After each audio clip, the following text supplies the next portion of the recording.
Hello বন্ধুরা, এখন বাজে দুপুরে একটা, খাবার সময় হয়ে গেছে। তো আমি যা কিছু রান্নাবান্না করেছি আর থালা বাটি হাঁড়ি ভাতের হাঁড়ি সব কিছু নিয়ে বসে গেছি।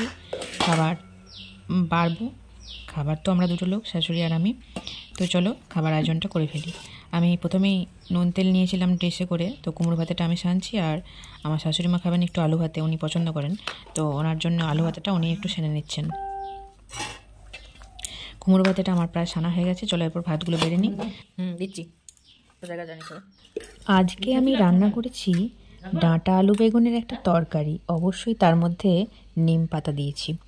আমি আগেও একদিন বলেছি যে নিম পাতা দিয়ে দুপুরের ভাত খেতে আমার খুব ভালো লাগে, তাতে সে নিম পাতা ভাজাই হোক বা নিম বেগুন হোক কিংবা ডাঁটার তরকারিতে নিম পাতা দেওয়া। তো ওটাই আজকে করেছি। আর করেছি কুমড়ো আলু বড়ি বেগুন দিয়ে একটা টক, তেঁতুলের টক। আর করেছি কুমড়ো ভাতে।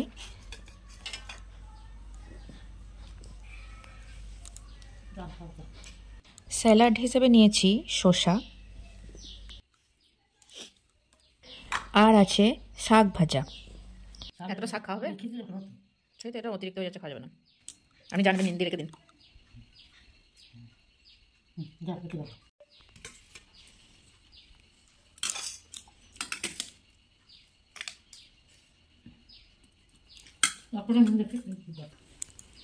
তাছাড়াও আছে মসুরির ডাল, আর আছে মাছ ভেজে পেঁয়াজ লঙ্কা দিয়ে সানা। আমি সকল বন্ধুদের উদ্দেশ্যে একটা কথা অবশ্যই বলবো, তোমরা যারা রান্না করো তারা অবশ্যই রান্নায় তেল এবং মশলা অবশ্যই কম ব্যবহার করো, এটা শরীর স্বাস্থ্যের পক্ষে খুব ভালো। আর একটা কথা তোমাদের সকলের উদ্দেশ্যে আমি অবশ্যই বলবো, তোমাদের ডেলিকার খাবারে অবশ্যই যেন প্রোটিন আর ফাইবারটা থাকে। তো শরীরে এই দুটোর চাহিদা খুবই বেশি পরিমাণে। ফাইবার দরকার শরীরে খুবই, যেটা আমরা পাবো শসা, কুমড়ো ভাতে, পেঁপে ভাতে ইত্যাদির মধ্যে থেকে। আর প্রোটিনটা পাবো ডাল, মাছ, মাংস, ডিম, পনির এগুলোর থেকে। তো এগুলো অবশ্যই রোজকার খাবারে যেন থাকে সেটা দেখো।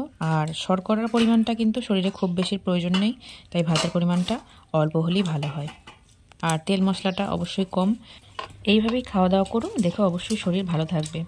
তো আজকের ভিডিওটা এখানে শেষ করছি। তোমাদের সঙ্গে আমার আবার দেখা হবে পরের কোনো ভিডিওতে। ততক্ষণের জন্য টাটা।